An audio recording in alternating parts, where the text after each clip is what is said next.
It looks like Kanye has landed himself in hot water yet again. This time it's for what he said about George Floyd. George Floyd's family attorney Lee Merritt spoke to TMZ about the potential lawsuit that might be filed against the rapper. Apparently George's brother Philonise Floyd is 100% committed to bringing some type of legal action against Ye. This is because of his recent appearance on the Drink Champs podcast, where he said, "I watched the George Floyd documentary that Candace Owens put out. One of the things that his two roommates said was that they wanted a tall guy like me, and the day that he died, he said a prayer for 8 minutes. If you look, the guy's knee wasn't even on his neck like that." He then went on to suggest that George had taken a powerful narcotic, and that's what had caused his death. But what Kanye mentioned was a conspiracy theory that's already been debunked in court. A jury has already agreed that former Minnesota police officer Derek Chauvin knelt on Floyd's neck according to his trial testimony. According to his trial testimony by the medical examiner who performed Floyd's autopsy and concluded that his death was the direct result of his subdual, restraint,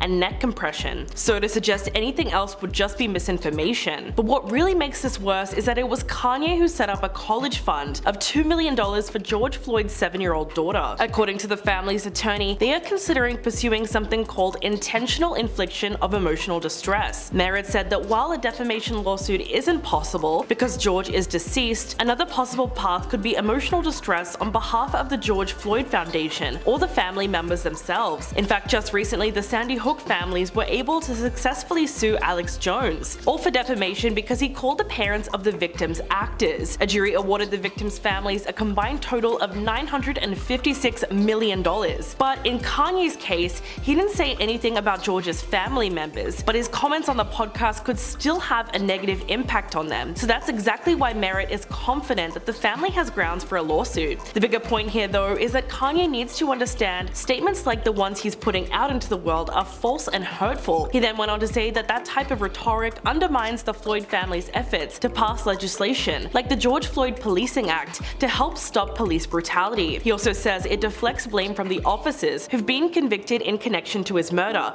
especially Derek Chauvin. But in terms of the lawsuit, the attorney makes it clear that there's still a lot of groundwork to do before anything's filed. He says that the family hasn't discussed a dollar amount, but they'll most likely sue for punitive damages. And considering Kanye's net worth, those would have to be several million to truly punish him. Merritt also pointed out that they plan to go through Candace's documentary to see exactly what she said and if there's any basis to bring legal action against her as well. The controversial right-wing documentary called The Greatest Lie Ever Sold, George Floyd and the Rise of BLM, rehashed the conspiracy theory surrounding his death and criticized the entire social movement following it. Candace essentially believes that the founders of BLM used the 2020 protests to make millions of dollars in donations and had no real intention of putting it towards the cause. The whole concept of her documentary is an investigation into who has the money and where it was spent, which as a standalone idea is already extremely contentious. Not to mention the fact that Candace and Kanye attended the premiere together and are almost like business partners now in everything that they do. During his show at Paris Fashion Week,